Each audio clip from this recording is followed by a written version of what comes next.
بسم اللہ الرحمن الرحیم۔ شہر رمضان الذی انزل فیہ القرآن ھدی للناس وبینات من الھدی والفرقان۔ رمضان المبارک کا مہینہ آنے والا ہے۔ نبی کریم صلی اللہ علیہ وسلم کی یہ عادت مبارکہ تھی کہ جب رمضان مبارک کا مہینہ قریب ہوتا، شعبان کے آخری ایام میں آپ صحابہ کرام کو ایک خطبہ ارشاد فرمایا کرتے تھے۔ مشہور و معروف خطبہ ہے جو حضرت سلمان فارسی رضی اللہ تعالی عنہ سے مروی ہے۔ حضرت سلمان رضی اللہ تعالی عنہ فرماتے ہیں، قال خطبنا رسول اللہ صلی اللہ علیہ وسلم فی آخر یوم من شعبان، کہ رسول اللہ شعبان کے آخری دنوں میں ہمیں خطبہ دیا کرتے تھے۔ الفاظ کیا تھے؟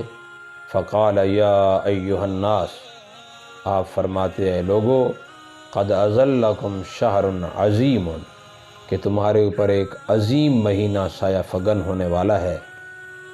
شہر مبارک، وہ بہت برکت والا مہینہ ہے۔ شہر فیہ لیلۃ، اس مہینے میں ایک ایسی رات ہے، خیر من الف شہر، جو 1000 مہینوں سے بہتر ہے۔ پھر رسول اللہ صلی اللہ علیہ وسلم فرمایا کرتے تھے، جعل اللہ صیامہ فریضۃ، اللہ تعالی نے اس مہینے کے روزوں کو ہم پر فرض کر دیا ہے۔ وقیام لیلۃ تطوعا، اور اللہ نے اس مہینے کی رات کے اندر قیام کرنے کو نفل قرار دیا ہے۔ تو ایک لمبا خطبہ ہے جس میں نبی کریم صلی اللہ علیہ وسلم نے اس مہینے کی فضیلت بیان فرمائی ہے۔ قرآن پاک میں بھی اللہ تعالی نے اسی مہینے کی فضیلت کو ان الفاظ میں بیان کیا، شہر رمضان الذی انزل فیہ القرآن، کہ رمضان مبارک کا مہینہ وہ مہینہ ہے کہ جس میں قرآن نازل کیا گیا ہے۔ یہ وہ قرآن ھدی للناس، جو تمام نوع انسانیت کے لیے ہدایت کا منبع اور مرکز ہے۔ وبینات من الھدی، اور اسی کتاب اور اس قرآن کے اندر ہدایت کے روشن دلائل ہیں۔ والفرقان، اور حق اور باطل میں فرق کرنے والی یہ کتاب ہے جو اس رمضان المبارک میں اللہ نے ہمیں عطا فرمائی ہے۔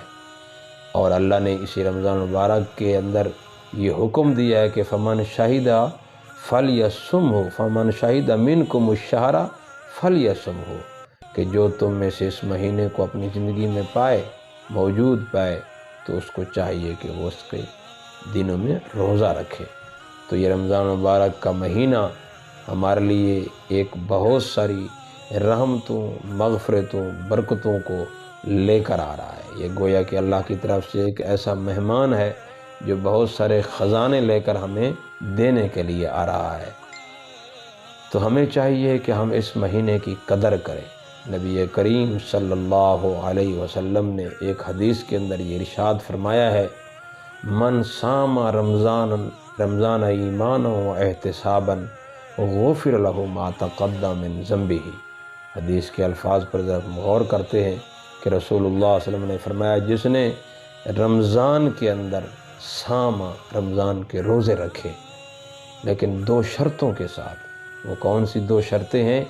ایمان و احتسابہ، ایمان کے ساتھ۔ ایمان کو تو ہم جانتے ہیں، ایمان کے بارے میں تو ہر بندے کو اس بات کا علم ہے، لیکن اگلا لفظ ہے احتسابہ۔ احتساب کو سمجھنا چاہیے۔ احتساب کا معنی یہ ہے کہ جس بندے نے رمضان کو اور رمضان کے اندر روزوں کو اس حالت میں گزارا کہ اس نے اپنا محاسبہ کیا، اپنی زندگی کا جائزہ لیا، اپنے پچھلے گناہوں کو دیکھا، غور کیا، اس کا جائزہ لے کر اس کی اللہ کے سامنے معافی مانگی اور آئندہ نہ کرنے کا پورا تہیہ کر لیا، اس کو کہا جاتا ہے احتساب۔ کہ بندہ جب اپنا احتساب کرتا ہے، اپنے گناہوں کا جائزہ لیتا ہے، اپنی زندگی، سابقہ زندگی پر نظر ثانی کرتا ہے، تو اس کو اپنی زندگی میں بہت سارے گناہ نظر آتے ہیں۔ پھر وہ اللہ کے سامنے گڑ گڑاتا ہے، روتا ہے، معافی مانگتا ہے، آنسو بہاتا ہے، رات کو قیام کرتا ہے، دن بھر روزہ رکھتا ہے، تو اللہ کے رسول صلی اللہ علیہ وسلم فرماتے ہیں جب بندہ اپنا محاسبہ کرتے ہوئے پورا رمضان اس طریقے سے گزار دیتا ہے تو غفر لہ ما تقدم من ذنبہ، اللہ تعالیٰ اس کے پچھلے سارے گناہ معاف فرما دیتا ہے۔ تو یقیناً یہ رمضان مبارک کا مہینہ ہمارے لیے یوں سمجھو بخشش کا مہینہ ہے، یہ ایک بہار آ رہی ہے، نیکیوں کی، مغفرتوں کی بہار کا یہ ایک مہینہ ہے۔ ہمیں چاہیے کہ ہم اس مہینے کی قدر کریں، اور بلکہ ایک اور حدیث کے اندر بھی آتا ہے کہ رسول اللہ صلی اللہ علیہ وسلم نے ایک مرتبہ تمام صحابہ کرام کو جمع کیا، حکم دیا او حضورو حاضر ہو جاؤ۔ سارے صحابہ کرام حاضر ہو گئے۔ آپ صلی اللہ علیہ وسلم ممبر پر چڑھے، آپ نے پہلا قدم رکھا تو آپ نے فرمایا آمین، دوسرا ممبر پر قدم رکھا آپ نے فرمایا آمین، تیسری مرتبہ تیسرا قدم رکھا آپ نے فرمایا آمین۔ جب آپ نے خطبہ دیا، خطبہ دینے کے بعد آپ نیچے تشریف لے آئے، صحابہ کرام نے بعد میں آپ سے سوال کیا یا رسول اللہ صلی اللہ علیہ وسلم، ہم نے آپ کو آج ایسا عمل کرتے ہوئے دیکھا ہے جو کبھی پہلے ہم نے نہیں دیکھا، کہ آپ نے جب ممبر پر آپ چڑھنے لگے تو آپ نے 3 مرتبہ آمین فرمایا، تو یہ کیا وجہ تھی؟ رسول اللہ صلی اللہ علیہ وسلم نے فرمایا کہ اس موقع پر جبریل امین نے 3 دعائیں کی ہیں، ان میں سے پہلی دعا یہ کی ہے کہ بد نصیب ہے وہ بندہ کہ جو اپنی زندگی میں رمضان کو پائے اور پھر اپنے گناہ نہ بخشوا سکے، اپنی مغفرت نہ کروا سکا، وہ بندہ بد نصیب ہو گیا، محروم ہو گیا۔ تو یہ دعا جو ہے یہ جبریل امین نے کی، میں نے اس پر کہا آمین۔ تو 2 اور باتیں ہیں کہ رسول اللہ صلی اللہ علیہ وسلم نے اس پر بھی آمین کہیں کہ اگر ایک بندے کے سامنے نبی کریم صلی اللہ علیہ وسلم کا ذکر خیر ہے اور بندہ درود و سلام نہ پڑھے تو اس کے لیے بھی بد نصیبی اور محرومی ہے، اس پر بھی آپ نے آمین فرمایا۔ اور تیسری بات کہ جو بندہ اپنی زندگی میں اپنے والدین کو بڑھاپے کی حالت میں پائے، ان دونوں کو یا ان دونوں میں سے کسی ایک کو بڑھاپے کی حالت میں پائے اور پھر ان کی خدمت نہ کرے اور خدمت کر کے اپنی بخشش نہ کروا سکے تو وہ بندہ بھی خائب و خاسر ہو جائے، تو میں نے فرمایا آمین۔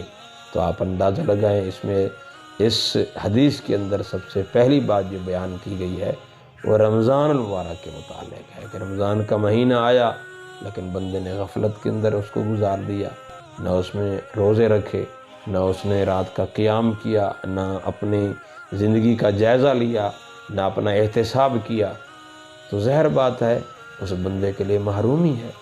تو ہمیں سمجھنا چاہیے کہ یہ ایک بہار کا مہینہ آ رہا ہے، ہمیں اس سے زیادہ سے زیادہ فائدہ اٹھانا چاہیے۔ اللہ تعالیٰ سے دعا ہے اللہ ہم سب کو رمضان مبارک کی صحیح معنی قدر کرنے کی توفیق عطا فرمائے۔